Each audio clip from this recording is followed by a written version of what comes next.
Greetings, everybody. It's Jim. What if I told you that you could get the rules to the best spaceship combat game available today for only $10, under $10, as a matter of fact. And I told you can get a dozen plastic ships for said spaceship combat game, also for under $10. And I told you there were more metal ships that you could buy, also for under $10, some of them in packs of 4. And I told you you could play 12 ships a side and still be done in under 45 minutes. And you could even play larger battles of even 36 ships a side and be done in maybe 2 hours. This game is my favorite spaceship combat game. Nothing has toppled it, and I've seen them all, and you know I love them. Today, I am finally going to be going over with you why you should be playing Silent Death. So Silent Death was made by Kevin Barrett for Iron Crown Enterprises, who were in their heyday at the time in the mid-90s. They had the Middle-earth license for role-playing games and a terrific collectible card game. And they had other games coming out, but Silent Death was, I think it's their first foray into the miniatures market. And man, it took off like a shot. I mean, I had a Warhammer 40K rack from Games Workshop. I had a Warhammer rack, and then I had Silent Death rack. I mean, yeah, and some miscellaneous games on the side. But Silent Death had its own rack. There was so much action going on with this game. So let's get into what the meat and potatoes of this game is. All right, here we have a Spirit Rider ship control sheet. And yes, this game does use ship control sheets. They are put to the side, and you can track with a pencil or whatnot about the damage, status, effects, and what have you.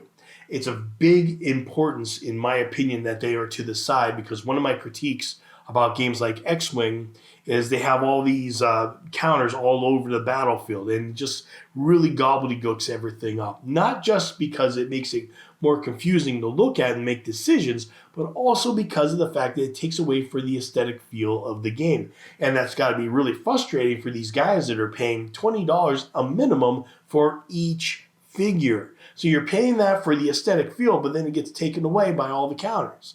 That's just a little bit of a critique to me. The most that Silent Death has to worry about is a bunch of torpedoes all over the place and tracking at first. But that goes away pretty quickly after the torpedoes are launched. Anyway, let's go over the basic battle of the game before I go into the turn-by-turn, because this is the crux of what makes this game great. So right here we have the pilot, and he's got 2 splatter guns. And by the way, this game is very high octane and masculine. I mean, 2 splatter guns. You got to love that. To hit is 2d6 plus ADB plus 1. Okay, so what's ADB? ADB is Advanced Die Bonus. So basically, it's your gunnery skill. So if you have a 3 or 4 gunnery skill, you're going to roll a d4. A 5 or 6, a d6. A 7 or 8, a d8, and so on. You get the idea. So for this example, let's just say that we're going to roll a d6. So we roll 3d6 and add 1. So we got a 6, a 5, and a 3. That's 14. We add 1, we got 15. Did we hit? Let's assume we're firing at another Spirit Rider for the sake of example. So on the left of the Spirit Rider image is the defensive value. If you roll that or higher, you hit. We rolled a 15. The defensive value is a 14. We definitely hit. So what's damage? Here's the fun part. So basically, damage here is medium plus 2. When you get damage in Silent Death, it's either low, medium, or high. So let's go back to what we rolled. We rolled a 6, a 5, and a 3. Don't worry about the plus. That's out of that. That was only for the to hit values. For damage, it doesn't matter. So if it would have been low damage, it would have been 3. Medium damage, what we rolled, is a 5. And if it would have been high, it would have been the 6. So for us, it's medium damage, so it's 5 points of damage plus 2, so a total of 7. Now, we're not done yet, though. So, because now we got the armor, the damage reduction. It's either shields or armor. It's one of the two. So we have damage reduction over here to the right of the ship, which is 3. So 7 minus 3 is 4. 4 points of damage go on to the Spirit Rider. Where do we take care of that? We take care of that here at the bottom at the damage track. Okay, so starting from the top left right here and going to the right and going to new rows when necessary, the first box here is blank. No big deal. Go to the next. Next box has a 3 in it with a diamond. That might look familiar because it is the same symbol as the damage reduction here. So that means the damage reduction of the Spirit Rider is no longer a 3. So what is it? Well, we go to the next unmarked box that has a diamond in it. In this case, it's a 2, not surprisingly. So now the damage reduction for the Spirit Rider is a 2 for the next attack and what have you. The third point of damage will go into this box, which has a 15 in it with a square. That is the drive, which is located underneath the image of the Spirit Rider. So it's no longer a 15. So we go to the next unchecked box that has a square in it, and it's over here, and that's a 12. So now the drive is now a 12. And then the next box is blank, so we just let that alone. So, and this takes care of weapon hits, torpedo hits. If there's an asterisk in it, that is a critical hit, which goes to the right here. All kinds of wacky things can happen, and some of them it's rolled. Critical hits are rolled 2d12. Some ships actually go 1d10 because one of the things about critical hits is a 2 to 12 is usually a reactor hit and the ship is dead or the pilot's killed. Of course, those are a bell curve with 2d6, so it's more extreme. But some ships are actually 1d10, and on a 1 it's a pilot killed, and the 10 it's a reactor hit. Critical hits affect them more. So that is the fun part of the battle system in Silent Death. Let's go over a little bit more. So we're going to go over the basic rules right now, and it is the best way to play in my opinion. There's a lot of optional rules out there that I'm not going to talk about right away that a lot of you Silent Death aficionados will know of, and I'll go through them later because they were made basically to make the game more deadly because people were playing with 36 ships aside at some times, and they just needed to get through that attrition. But in my opinion, in retrospect, playing the basic game is actually the best, and we'll get into more of that later. So the first part of the turn in Silent Death is the torpedo launch phase. Now, at first it doesn't mean much because all the ships are pretty far apart, but even by turn 2, because this is a fighter combat game, a lot of the quicker ships are reaching each other and they're firing their torpedoes and locking on with their missiles. So what's the difference between the two? Well, torpedoes have to chase their target. And they usually, with the basic game, only go after the bigger targets because they only have a speed of 12. And this game does use a hex grid, by the way, for movement, which I find is actually more fun than using the free-form movement of no hexes. It makes the game quicker, and it actually adds some more strategic value, in my opinion. But anyway, since they go after the slower ships, the thing is, if they hit, and they hit during the movement phase, which is before the cannon fire phase, so technically they can damage a ship before they even get a chance to fire. And if they can destroy it or knock its weapons out, it doesn't get to fire them that turn or at all, right? So the difference between that and missiles is missiles are a little bit easier. All they got to do is get them within a range of 10 and roll their gunnery die or less. Let's, like in our example, we had a 6 gunnery die, and we roll on a D10. We roll a 6, so a 6 or less. We've locked on 10 missiles or a salvo of 5 or 10 missiles is coming that ship's way. But that's not resolved until after the cannon fire phase. So regardless of what happens to that ship with the missiles, they get to fire first. Okay, so let's go over movement, which is next, and it's pretty simple and straightforward. Basically, both roll initiative, D10 plus your highest pilot skill on the side, and that's your roll for initiative. And the highest wins initiative and forces the other player to go first. I guess you could go first in some situations, but I don't think this is the game that I've ever seen that be a thing. So one ship moves, and then the other guy moves a ship, then the other guy moves a ship, and so on. It keeps alternating until they've all moved. It's kind of like if you play BattleTech, you know what I'm talking about. And if there's an overwhelming outnumbering force on one side, they'll move 2 ships to their 1 ship, and they keep on going until there's a 1-to-1 ratio, and then they go 1-to-1 the rest of the way. Which it actually leads for some pretty cool ideas, like, you can have a whole bunch of ships over here that are little teeny tiny ones, and you got some elite ships over here that are completely outnumbered. But it gives these guys a little bit of an advantage, if they maneuver last, and many of them. So when it comes to movement, that's simple enough, guys. We remember the Spirit Rider had a drive of 15. Well, it moves 1 movement point to go forward. And anytime it wants to turn, it turns in that hex, just turns, and that's 3 points. And they have to move forward again 1 before they can turn again. Now, for ships that are like 15 to 18 drive points, they could do a 180 pretty simple. It's the ships like the gunboats that move 8 to 12 where they're going to have to commit a little bit more to where they're moving. But not all is lost, though.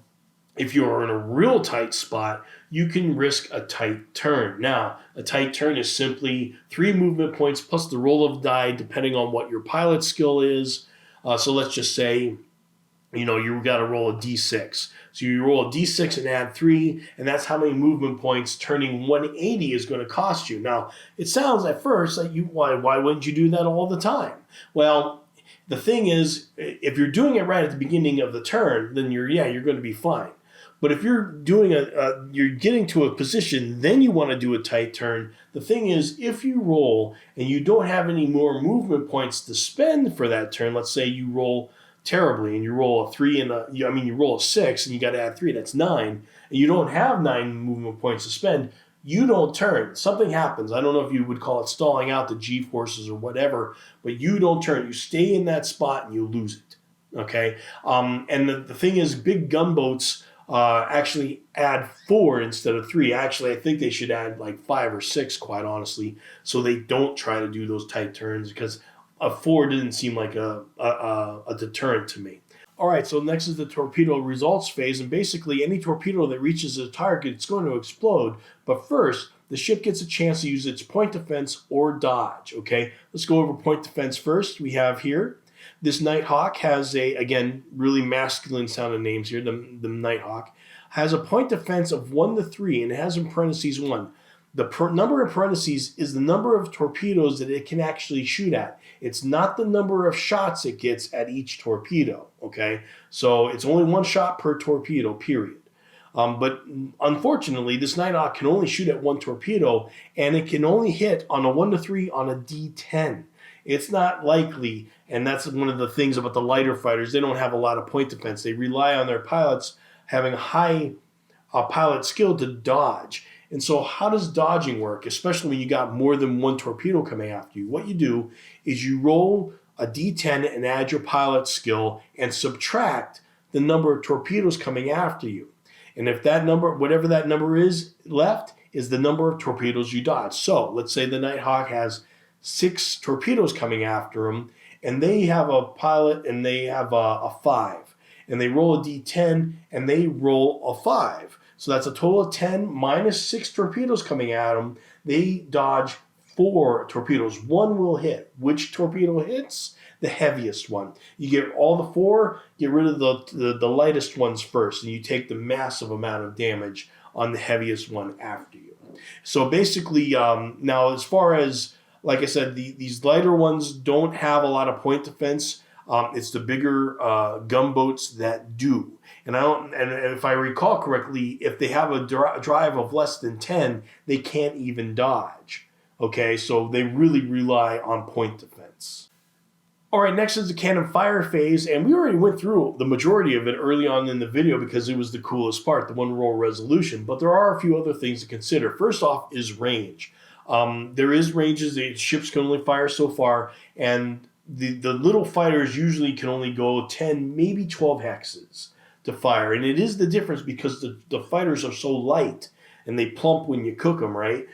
So basically getting that first shot off of you, you're just outside somebody else's range, is the matter of life and death. Now, also you will get a +1 if you're in short range, or a -1 if you're in long range. And since we're working on a bell curve, and the 2 hits is usually anywhere from 12 to 16, that +1's going to matter. Okay, that plus or -1. Now, a big strategic thing to this game is target speed restrictions to some of the heavier battles.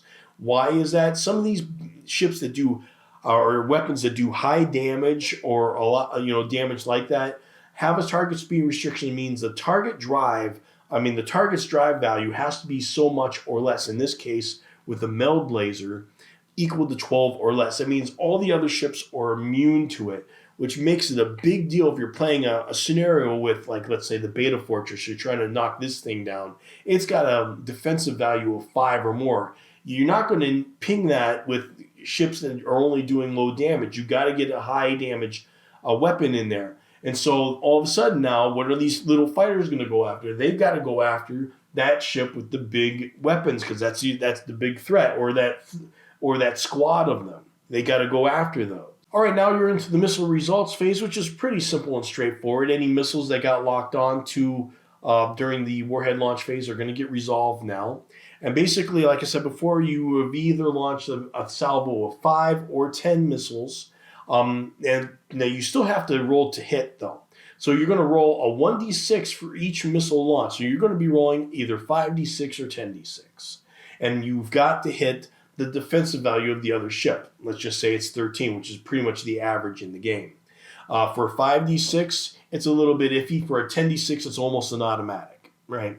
And the damage is basically high +1. That +1 is per missile shot. So high damage +1 per missile shot. So on a 5d6, you're going to get a +5, high +5. And then for the big 10 salvo, it's going to be high +10. And remember, that high is big, especially when you're rolling 10 dice. So it's like shooting a salvo of 10, I've never seen the point of shooting 5. It never made sense to me. Because 1, you could miss. And 2, rolling 10d6 is so much better because you're going to get all those high dice. If they get doubles, they all add up together. So if you roll 6, 6, 6, 6 and stuff on 4 6s on, that's just extra damage. It just goes right to. So you can do 34 points of damage. Missiles are deadly, man. They're nasty. Now, the thing is, you can shoot down missiles with point defense. So let's say you're shooting, and that's another reason why you roll 10d6, because basically when they shoot the point defense at you, let's say they have a point defense of 1 to 5, they get to that number in parentheses also means you can only shoot at 1 missile salvo as well. So let's say you roll 1 to 5 and you get a 3. That 3 is the number of missiles you've shot down. So now instead of rolling 10d6, I roll 7d6. Okay, and so it's still feasible to hit though, right? Well, with a 5d6, you lose 3 missiles. Now you're rolling 2d6. You're not hitting nothing. So there's really, I've never seen a reason for shooting a salvo of 5d6. Some people say, well, you're saving ammo, but this is Silent Death.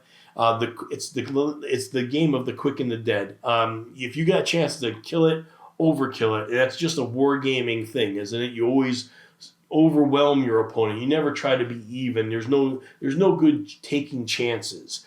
Make sure they're dead. That's the idea. So missile results phase there. So that's how a turn goes, and it's actually quite quick, and it gets even quicker once the missiles and the torpedoes have been resolved. Then it's maneuvering, shooting until everybody's been destroyed or have retreated. One of the two, or some kind of objective has been reached. So let's go talk about a few other things here. I love this. This is what really made me fall in love with the game other than the system. It's the gunboats. Before you think that all the ships are little small ones, this is a gunboat. These are at the time, they were the biggest ships in the game, and quite honestly, I wish they would have stayed this way. They do have bigger capital ships called Warhounds. They really weren't supposed to be part of the game. I'll get into that in a little bit. But these are big enough for the game. I mean, they're behemoths. And they have 4 different damage tracks. And that's one of the reasons I liked about them, because they got 4. They've got one in the front, a damage track on the sides, and one in the back, which is more vulnerable. As you can see, the damage track is smaller than the others. And it gave the thing is, once the little ships go away and there's like only gunboats left in bigger battles, then the game almost has a Starfleet Battles-like feel to it, where you're really watching, you're counting the hexes. It's easy to get spoiled on the smaller fighters because they can just zoom around and get to wherever they want to go. Dodge a torpedo, not a problem. Get over here, okay, fine. Oh, something's happening to my Star Raven, holy crap. So that's a lot of fun. Now, the thing is, the point defense here, like I was talking about, the torpedoes, you really have to launch a lot of torpedoes to hit a target in this game. With the bigger ships, it's true. Point defense 1 to 7, and they get 4 shots at 4 different torpedoes. Not, as I mentioned before, you only get 1 shot per torpedo. They also have an annoying damage control of 1 to 7. Little ships have maybe 1 to 2, 1 to 3. What happens is you're rolling a 1d10 at the end of every turn, and if you roll that into those parameters, that's how many damage boxes you get healed up, which means weapons can come back online, shields can get stronger, etc., etc. Decoys is another thing that's on the big ships. The thing is, again, another reason why you have to send so many is because decoys, when you launch one, all the torpedoes that are tracking you have a 50% chance of being destroyed when these decoys go off. So it's like, man, you have all these interceptors coming in to shoot all their torpedoes at somebody. It's got to be all of them. It's got to be, because it's just it's tough. But when the torpedoes hit, they're going to do some major damage, though. That is definitely for sure. The Fantasy Trip Bestiary is finally coming out on Kickstarter. This is the one I'm really excited about because of two main reasons. One, I love the Fantasy Trip from Steve Jackson Games. And two, my brother did the majority of the artwork for it. You know, I mean, yeah, there's some Liz Danforth, there's some Rick Hershey in there, I'm quite sure. But definitely, my brother's done the majority of the monsters and encounters, the artwork for the game. I'm very excited for you all to see it. It's a 192-page book. And to pack it in there, they also have the Fantasy Miniature STLs for people who have 3D printers, Foes number 2. So it's going to be a big Kickstarter. So I imagine they're going to kind of resurge the Fantasy Trip. And if you haven't tried the Fantasy Trip yet, you can for free. Check out the link down below to get the Melee Combat board game for free. It's a PDF. It's great. Okay, let's go over some optional rules here. Now, some of these are better than others, but some of them are so well loved that some people will be surprised to hear that they're optional. Okay, the first thing is characters. Now, this works as far as one-shot scenarios. The game's way too deadly to think that, you're going to have characters and heroes here unless you game master it and really force it. But I don't know anybody that game masters a game of Silent Death. They did have a lot of cool ideas for skills in the Fighter Tactics Manual, but their general idea of experience is you either get experience or you don't at the end of the battle. So you don't have to track experience points, thank God. Because, again, the game's too deadly. I mean, it's not going to happen. But if you are on the winning side of a scenario, you survive the scenario, and you have at least done damage to the enemy, then you get +1 to either your piloting roll skill or your gunnery skill, and it just goes off automatically. You just erase it, put the new one on, you're good to go. Done.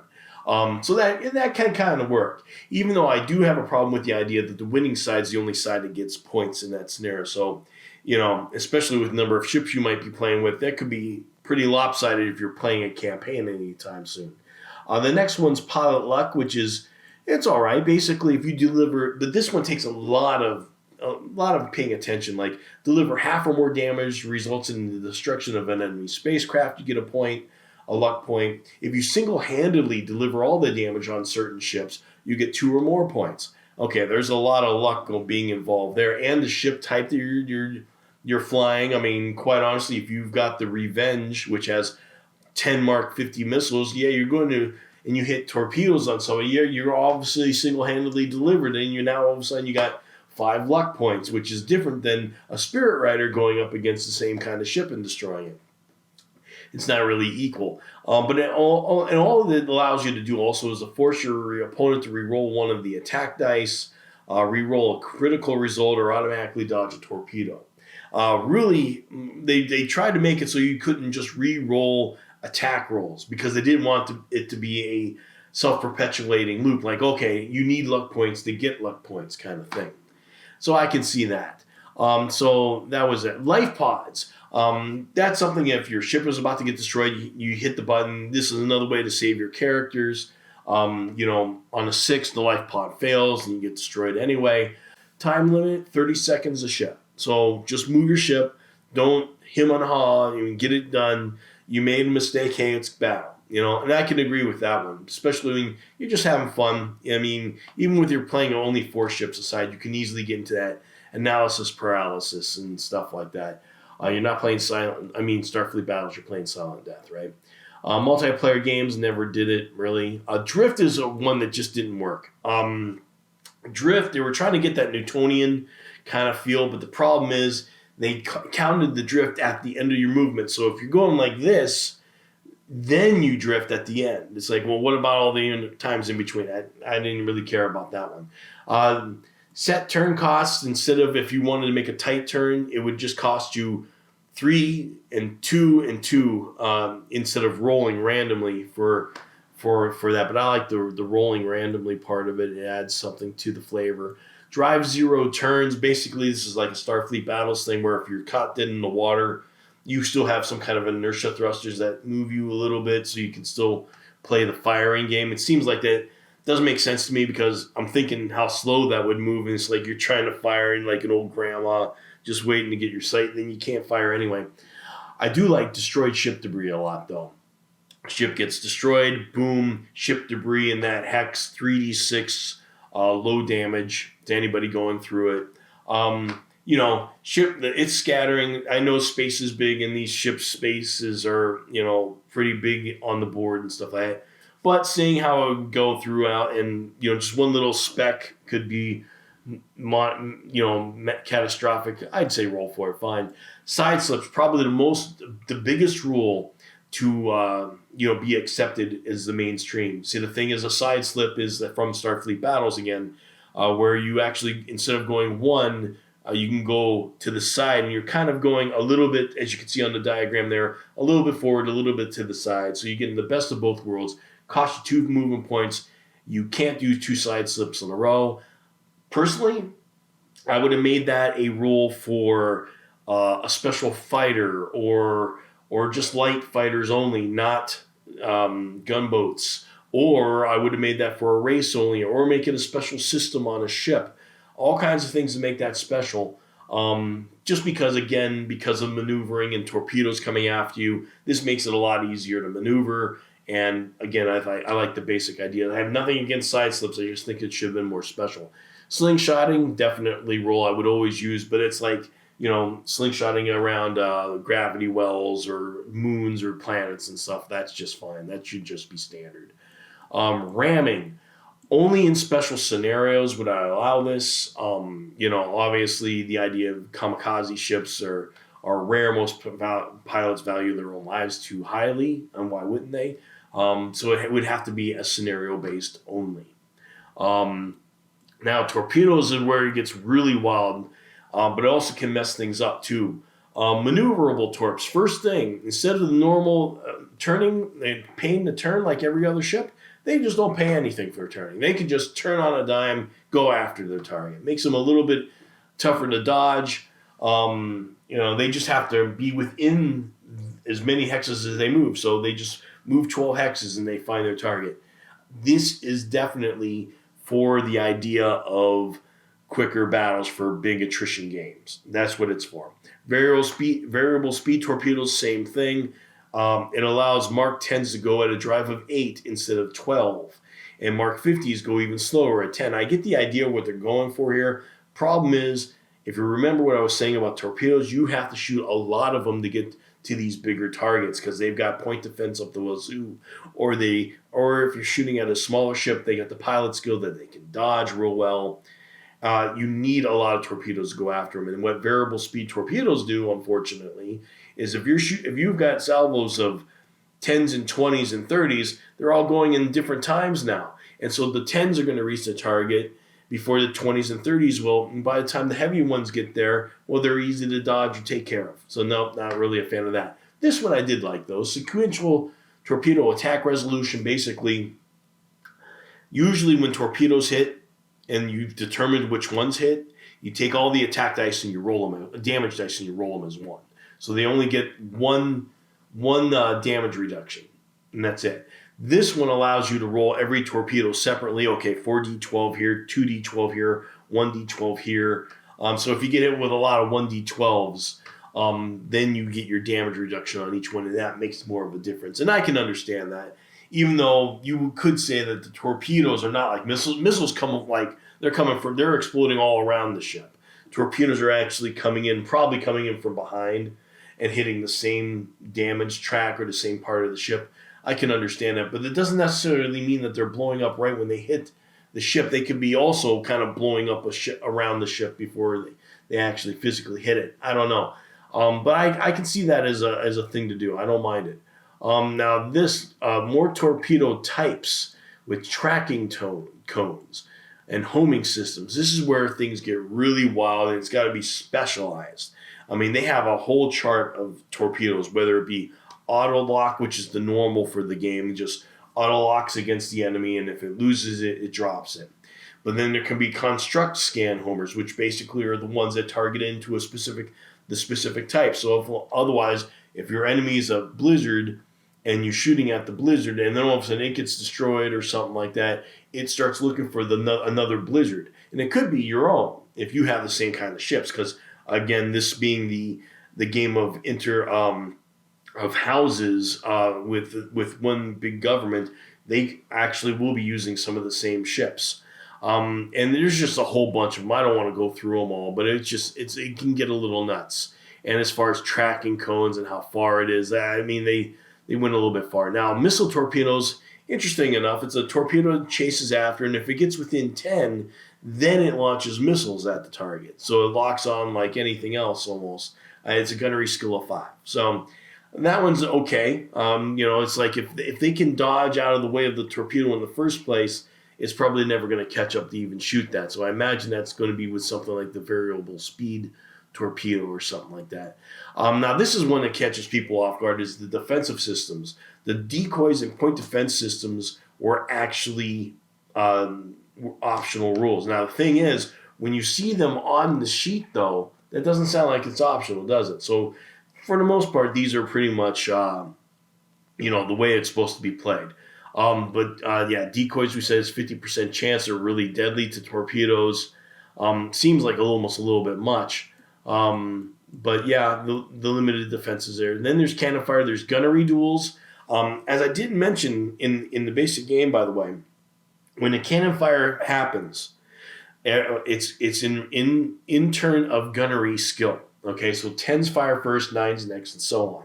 Now, gunners always fire first before pilots ever do. Okay, so a 1 gunner is going to fire before a 10 gunner that's from a pilot, because he's busy flying, he's driving the bus, right? So, but you can have a gunnery duel where both crew members can roll 1d10 and add their gunnery value. And if if they're dueling against the gunner, a pilot suffers a -2 on the roll, and the highest modifies total fires first. So basically, you can have that dynamic there, that even a pilot with a good pilot skill might be able to outgun a gunner. But it does add to the time to the game, and the more ships you're playing with, the worse that gets. So that's kind of different. Now, this one didn't work. Deflection. Now, I've seen games do this. Car Wars did this, and it always confused me because there's just so much. It's like, it's basically, if you're here and he's here, since you're going like this, it's going to be easier to hit. If he's here and he's going this way, he's going to be harder to hit. Because you're going boom. If he's coming to you or if he's going away from you, that's going to be easier to hit than if he's just going right straight across. I can agree with that. Problem is, it's such a pain in the butt to figure out by the chart. They should almost just say, if you're shooting at a side, it should be assumed that, it's just this chart that makes it tough. They could just say, hey, if you're firing like this, you get a negative to hit. That should be enough. And that would have been an idea. Automatic hits and misses. Whether your 2d6 that you roll, not your ADB, but the original 2d6 that you roll, or 2d8 or something like that, if it gets the highest or the lowest numbers, you get snake eyes or boxcars. It's an automatic hit or automatic miss. Seems a bit much to even worry about, because it's not going to matter. Easing target speed restrictions. Now, this one is one of them that is definitely for the shooty of it. Basically, remember the target speed restrictions where the ship has to go only so fast, otherwise the other ship can't target it. Well, now they say, well, you can target it, but you're a -1 for every drive over the drive number by which it's supposed to shoot by. So otherwise, if the drive was a 12 restriction and you're shooting at somebody with a drive 15, you'd be a -3 to hit. This was, of course, for guys with good gunnery skills that could just pass that off with no problem. And it's, again, for bigger battles for ships so they can just do more shooting, get done a little quicker. Firing multiple cannons. You weren't allowed to do that before. That's another thing. This is a big one. This one's the biggest one for the big battles, because some ships have like tons of weapons on them. But as a gunner or as any gunner can, only shoot one. You got to choose one, right? This allows you to shoot them all, but a -2 for each one. So it's like, oh man, you can link them, but you fire them, and it's like, oh wow. So again, for good gunners, they can just ignore that. It's like not even a big deal. I'll get the +2 for my better skill, and you get more of a chance to fire, and that's it for there. So one more optional rule I didn't go over was the alternate range effects table. Kind of a mixed bag here. In a way, it's the 90s, more detail is better, right? So what they did is they expanded it where you get point blank at like +2 for a lot of weapons, and then it goes out to very long and extreme. Okay, now they didn't add any hexes to any of the weapons. They just trailed them off, So if your max was a 12 like on a minigun, now that 11 or 12 is very long. And of course, the whole idea was supposed to be a bonus, in my opinion. I have not gone through it yet. It looks like it's the same. Like the idea of a pulse laser was only a 10, and then your minigun was a 12. You'd be able to shoot at him, and he can't shoot at you, and that's supposed to be a bonus. But now you're shooting at -2. Does that take that bonus away of what the range was for in the first place? So I'm not really thrilled about that, how that all worked. I just kind of like the ranges the way they were. We all know David Pulver from games, like the Fantasy Trip role-playing game. He's writing for that big time. Well, he's also written a few micro games as well, and he sent one to me. I liked it so much that I bought the rights for it, so I got my second micro game for PowerCell Games coming out. It's Operation Meteor. Can you survive the AI robot apocalypse? That's going to be coming sometime in the future from Kickstarter. Silent Death came out with so many ships that Operation Dry Dock had to be a necessity. Matter of fact, they had to do it twice. It was a compilation of all the ships all at once. Now, it was nice because you didn't necessarily need all the source books to have at least a playable ship there. So if you did have a ship from House Kolos, but you didn't have the source book, at least you had the basics. It was on the ship sheet, the hit, the damage, the range, and maybe some effect. Okay? But yeah, you didn't necessarily need the race book, but it would have been nice to have it. Another thing it did is refits. I'm not a fan of refits myself. I like playing what you see is what you get.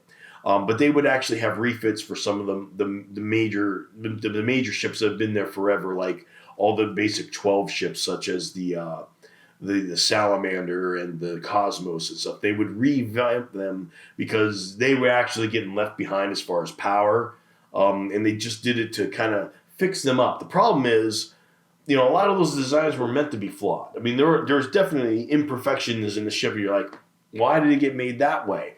And if you play by the points, the way they have in the point values to make your own ships, it doesn't make a lot of sense why anybody would pick some of these ships to have the flaws that they would, except for flavor of the game. You just have to say they had to be designed that way because of engineering or whatever. But because of the point value system and the constructing your own stuff, people started making some pretty hefty ships, and that was very apparent when Universal Night Watch came out. Like I said, the idea of getting not hit at all is comparing to buying armor value, and they tried to fix that up with there was an entropic accelerator, and it was in the ASP book.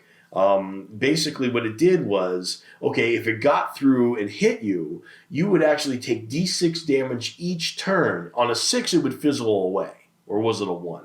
Either way, the bottom line is, once it got through, damage reduction wouldn't count.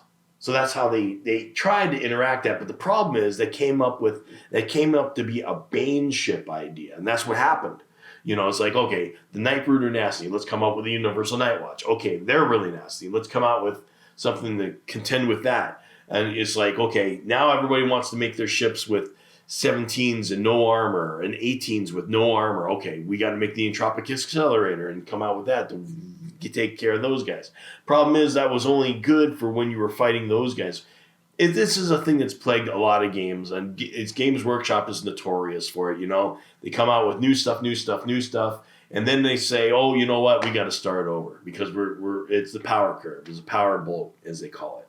So, but anyway, Operation Dry Dock had all the ships all at once at your fingertips. And what combat game would be complete without a design worksheet to make up your own stuff, right? I mean, you want to do it in BattleTech, make up your own mechs, or God help you if you made one for heavy gear. I wanted to love this game so bad because it looked really cool. The mechs were great. I really liked it. It gave you, and it did have a great feel. But the game was a little bit wonky to learn. But what really set it off was when you tried to make your own mechs, and I kid you not, they used square roots.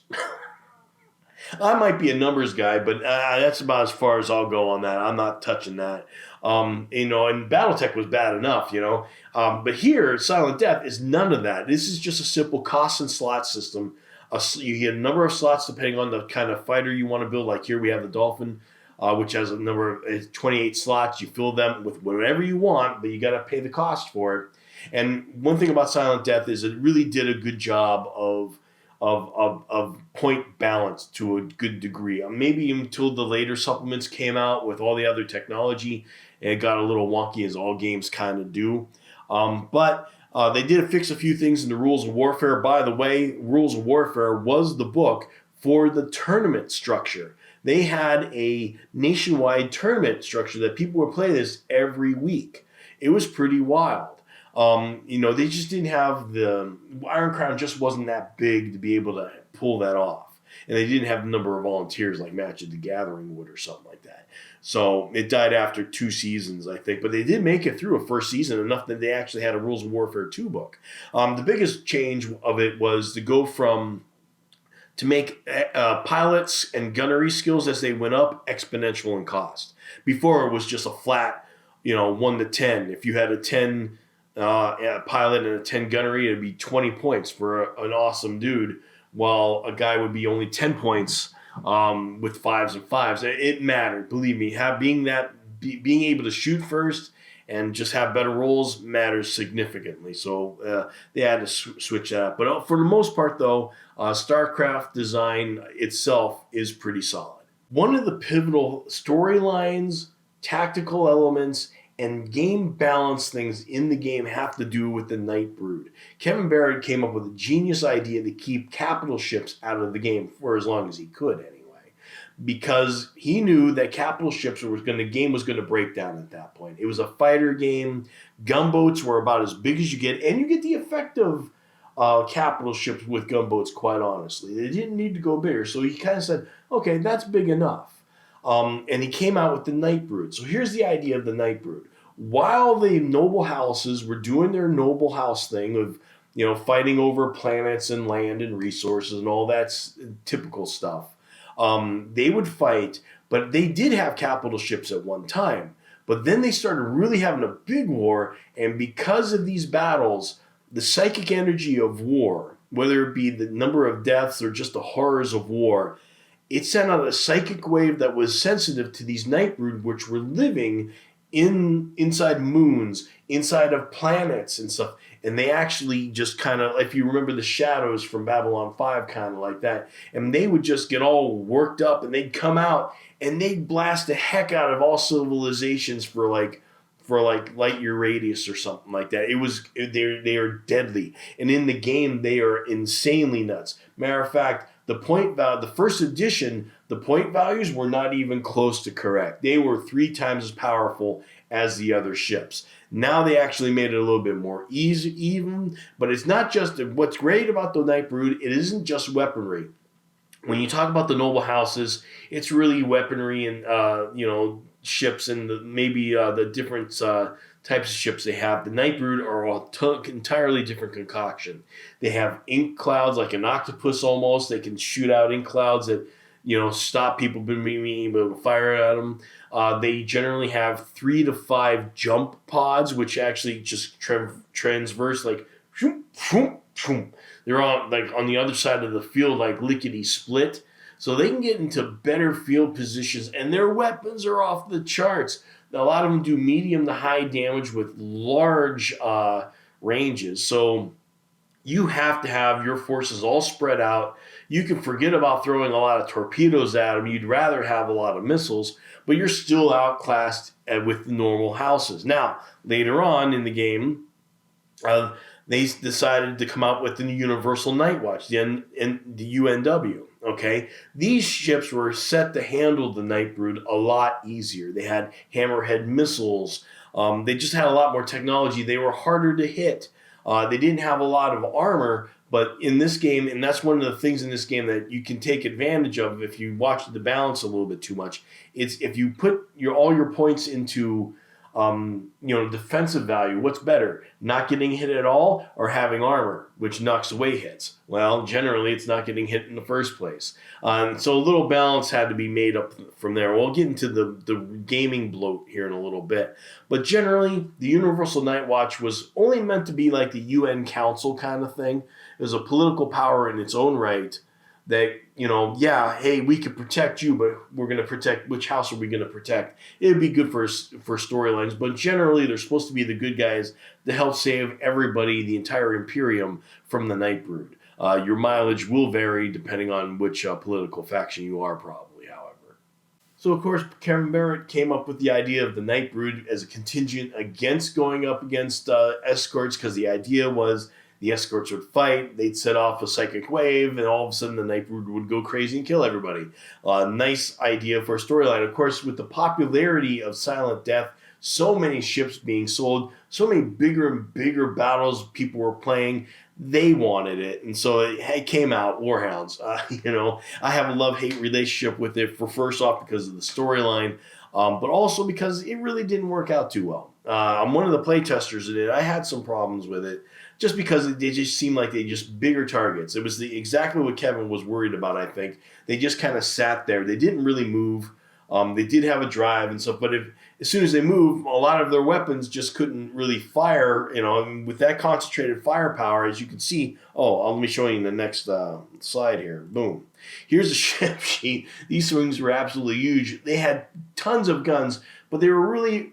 as soon as you move from left to right a little bit, you're losing half your arsenal, and these big weapons are so huge, you can't go out with a turn. If you turn, you're committed yourself to a number of turns before you can turn back and get at the guys. That's just too much, to a point where it'd actually be better for them to just stay on the outskirts and just fire at each other, right? And that's it. Kind of like the movies, actually. You look at the Star Wars movies, which is really what you want when you're playing these scenarios. You got your 4 or 5 ships here, they got their 4 or 5 ships there, and the battle happens in the middle. So really, overall, what do you need to get a basic taste of the game? You need the basic rulebook for $9, not a problem. That contains those ship sheets for the basic ships and the expanded ships, okay? Everything in there, all those ships are basically all you need for all the strategy of the game. Everything else is just extra... I don't want to call it fluff, but just extra technology, a few things, and really there's still variants on the same themes that are in the main books. Okay, you're not losing anything by never playing those, with the exception of the Night Brood. That would be the one expansion you want to get after you get done playing these and want more. Play the Night Brood and totally get wiped out on them. But as far as ships goes, you want to get 2 sprues of the basic ships. Okay, so that's 2 of every basic ship. That'd be enough for you. Maybe 4 if you're feeling froggy. But basically after that, then you want to get a few of the expansion ships that you don't have. And maybe a few of the gunboats. Those are in metal at Space Express. I'll give you a link for that one. But you go to Drive Through RPG for the rules, EM4 Miniatures for the plastics, Silent Death Express for the metal. And then from there you could just take off or whatever. But if you just spent $50 at most, you would be like, I got enough Silent Death and I'm happy, unless you just get feeling froggy, as they say. Thanks a lot, guys. Check out those Kickstarters I talked to you about, and I'll see you next time.